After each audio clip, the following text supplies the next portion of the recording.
Bienvenue au chemin du 8, au bélier et au scorpion, pour cet horoscope onomantique du mois de mars sur la chaîne de théâtre, thérapie holistique, d'épanouissement et d'accomplissement. Alors, j'ai cassé mon trépied, donc je ne ferai pas sur carte, je jouerai pas la Miss Météo. J'ai tout mis sur table, je trouve ça plutôt pas mal. Ici on a tous les axes de maison, les axes d'influence, que j'expliciterai à chaque fois. Toujours par calcul astronumérologique, hein, la détermination des arcades, donc pas de soucis.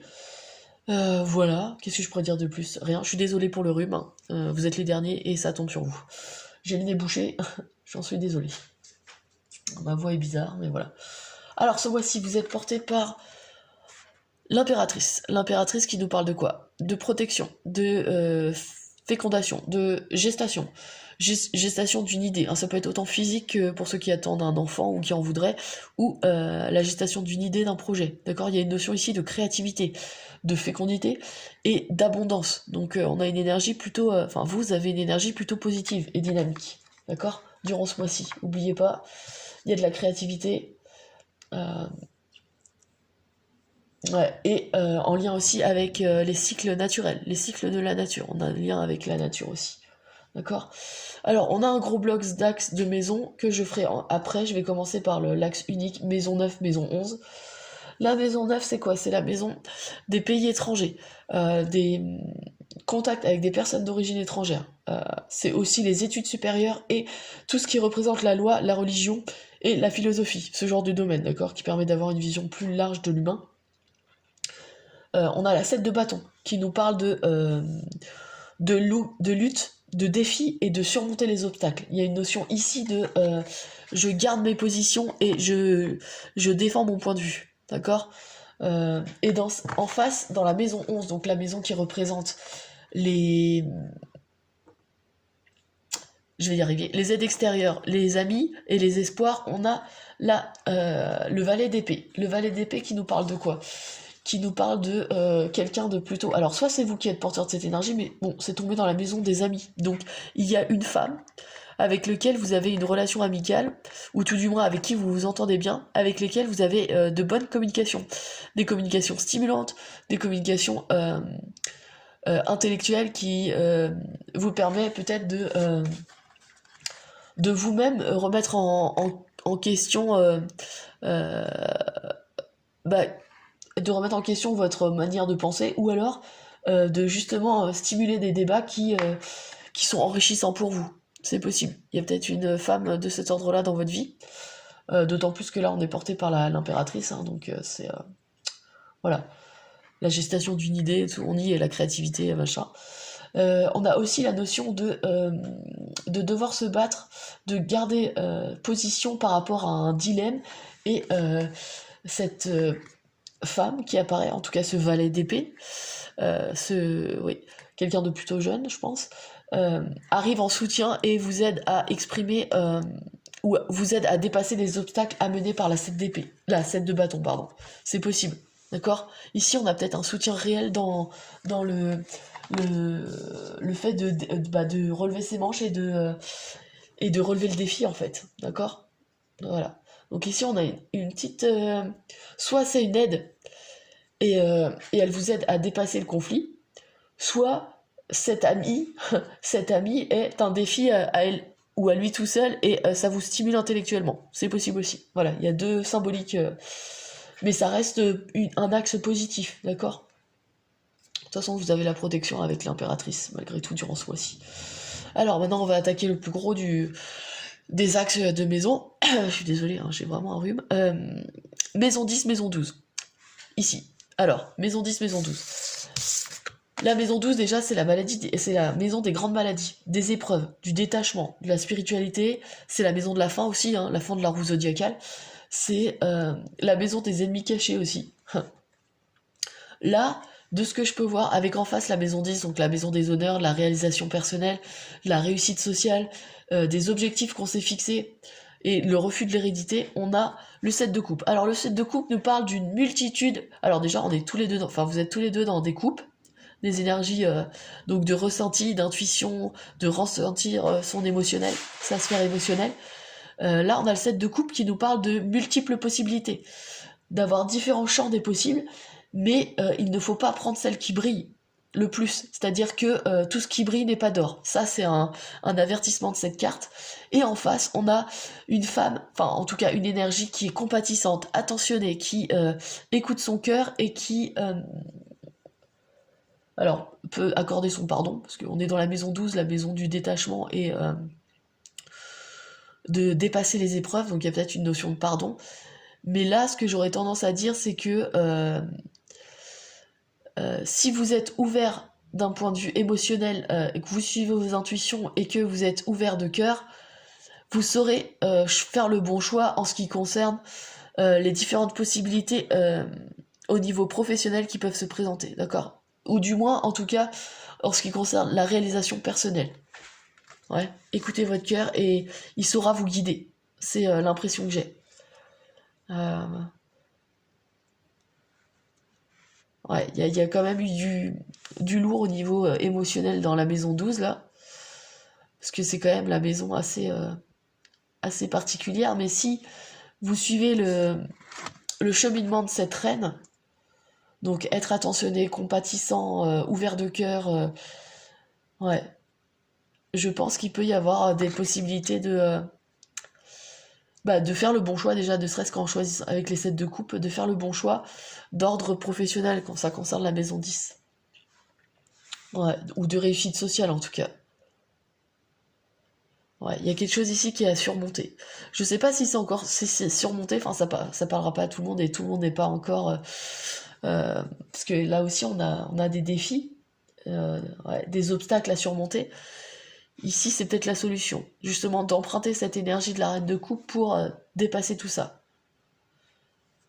Ouais, et dans l'amour de son prochain, voilà. C'est pour ça qu'est ressorti la notion de pardon. Je sais pas. Voilà. Ensuite, on a donc de la maison 10, on a la maison 4, maison 4, maison 10. Sauf que dans cette maison 10, on a une autre carte, on a le 3 de denier, avec la maison 4, le 6 de bâton. Alors la maison 4 nous parle de quoi? Elle nous parle de foyer, d'immobilier, de choses cachées aussi, enterrées, hein, comme les trucs archéologiques ou miniers. Mais on a cette tendance plutôt sur l'immobilier, le foyer, la mer, l'hérédité, comme je vous l'ai dit, à l'inverse de la maison 10 qui est le refus de l'hérédité. Ici, on a vraiment une connexion avec les liens ancestraux. Et comment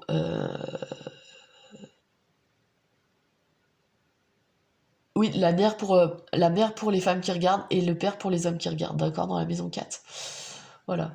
Euh, D'ailleurs, dans la maison 10, à l'inverse, quand c'est une femme qui regarde, c'est le père, et quand c'est un homme qui regarde, c'est la mère. D'accord? Euh, Ici, on a cette notion de... déjà, dans le 3 de denier, dans la maison 10, donc la maison des honneurs et de la réussite, enfin en tout cas de la réalisation personnelle, et des objectifs qu'on se fixe, ici, il y a une notion d'apprentissage, de travail d'équipe. Peut-être vous rentrez en formation, peut-être qu'il y a une nouvelle formation qui peut se présenter à vous. Euh, Ou alors, à l'inverse, c'est vous qui devez partager vos connaissances. Mais en tout cas, il y a une notion de faire équipe et d'arriver à un cheminement dans votre apprentissage, sachant que l'objectif final n'est pas une fin en soi. C'est vraiment le chemin d'apprentissage qui est important. En face, on a le 6 de bâton qui nous parle de victoire dans la maison 4. Donc il y a une victoire au sein du foyer, en lien avec le foyer, en lien avec la mère, je sais pas, ou ouais, avec l'hérédité. Ou même avec l'immobilier, c'est possible. Pour ceux qui veulent acheter une maison ou qui ont des travaux à faire, c'est possible. Ouais. Euh, Il y a une notion ici de victoire, mais de victoire après un long combat. Donc il y a peut-être ça qui intervient. Euh, mais il faudra quand même faire preuve euh, d'esprit d'équipe. Là, c'est vraiment ça qui ressort. Alors après, ouais, refus de l'hérédité et l'hérédité. Ouais, j'essaie de capter le pourquoi de ces deux axes ensemble parce que c'est vraiment à l'opposé dans la roue zodiacale. La maison 4, maison 10. Et la victoire, elle intervient dans les liens familiaux. D'accord? Et l'apprentissage, il revient dans la... Ouais, c'est ça. Là, ce que je capte, c'est que ici, l'apprentissage, il est encore nécessaire dans la réalisation personnelle. D'accord? Au sein du foyer, au sein de la famille, la victoire est assurée. Vous avez votre position. Vous avez dû trouver votre place, mais vous l'avez trouvée. Et là, maintenant, votre prochaine axe d'évolution, entre guillemets, ou ouais, d'évolution, si c'est ça, c'est l'apprentissage, faire une nouvelle formation, mais pour votre réussite ou votre réalisation personnelle. Ouais. Que ce soit professionnel, que ce soit autre, hein. Mais ici, il y a une notion d'apprentissage, ouais. Ouais. Et enfin, le dernier axe, on reprend la maison 4 vers la maison 7. Et donc, dans la maison 4, on a le monde. Et dans la maison 7, on a le 10 de bâton. Alors là, rien à voir. Enfin si, parce que c'est tous les deux en fin de cycle, mais on va voir. La maison 7, c'est la maison du conjoint. C'est la maison des contrats, des partenariats professionnels, des ennemis déclarés aussi. Voilà. Et dans cette maison 7, on a le 10 de bâton qui nous parle de fardeau, de choses qu'on doit déposer pour pouvoir aller de l'avant. Le 10, en numérologie, c'est un nouveau cycle. Ici, on sort d'un cycle qui a été douloureux, qui a été compliqué, qui vous a éreinté et dont il est temps de se délester. D'accord ? Alors, soit en lien avec votre conjoint, ou ex-conjoint, entre guillemets, soit avec un partenaire professionnel qui a été un partenariat professionnel qui a été lourd et compliqué, ou alors des contrats qui sont devenus des charges, des fardeaux, d'accord, de trop lourdes responsabilités qui ont été dures à porter, d'accord. Donc là, on vous dit de vous en délester, sachant que dans cette maison 4, donc avec l'axe maison 4, maison 7, donc la maison 4, je rappelle, c'est le foyer, c'est l'hérédité, c'est l'hérédité, l'immobilier, mais surtout principalement le foyer, hein. La sécurité en analogie avec la lune et le cancer, on a vraiment cette notion de foyer, de la mère et du père, de cette sécurité qu'on est censé avoir tous au sein de notre foyer. Là, on a le monde. Alors, le monde nous parle, en règle générale, de réalisation, d'aboutissement, de réussite. Mais là, de ce que je vois, on sort d'une situation bloquée au sein du foyer. Il y avait une notion de blocage et on passe à un nouveau cycle, là aussi. Donc, il y a une réelle évolution entre le foyer et le conjoint, ou du moins, pour certains, ça peut être l'immobilier et les contrats qui ont été mis en œuvre. Voilà, il y a une notion de... peut-être pas de libération, mais en tout cas d'aller de l'avant et de déblocage. D'accord ? Ouais. Là, on se délaisse d'un fardeau et là, on passe à autre chose. Là, vous attaquez un nouveau chapitre de votre vie. Ouais. Donc, il y a quelque chose qui bouge. D'accord ? Malgré le fait que c'était douloureux, ça reste... c'est dépassé, a priori. Ouais. Sachant que dans la maison des épreuves, comme je vous l'ai dit, la maison 12, on a la reine de coupe, hein, qui nous parle vraiment d'être dans l'amour, dans l'ouverture de cœur et de pardon, de compréhension, enfin voilà. Ouais.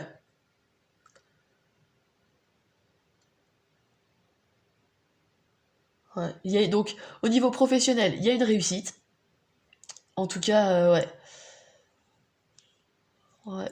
Il y a une réussite ou quelque chose qui, après un long combat, se développe au sein du foyer, c'est possible. Euh, et au niveau conjoint ou partenariat professionnel avec le, là encore le foyer ou l'immobilier, on a cette notion de nouveau cycle, hein. D'accord ? Donc malgré tout, on a des choses qui sont lourdes, c'est certain, mais on a aussi des choses qui se débloquent, d'accord ? On entre dans un nouveau cycle. Il y a de multiples possibilités qui se présentent à vous, donc il y a des opportunités. Il va falloir faire le choix optimal, d'accord ? C'est là aussi où l'impératrice doit vous aider, c'est-à-dire que vous avez des idées, elles sont en gestation, mais il faut prendre le temps de protéger ces idées, ou cet enfant à venir, je sais pas, et comment, de les protéger et de laisser la gestation se faire, voilà. Mais il y a quand même une notion de nouveau cycle, hein. On suit le cycle naturel des choses, voilà. Une gestation, ça dure 9 mois, le 9 en numérologie, c'est la fin. Ici, on a les nouveaux chapitres. Bon, voilà, on a ces notions-là, d'accord ? Ouais. Ouais.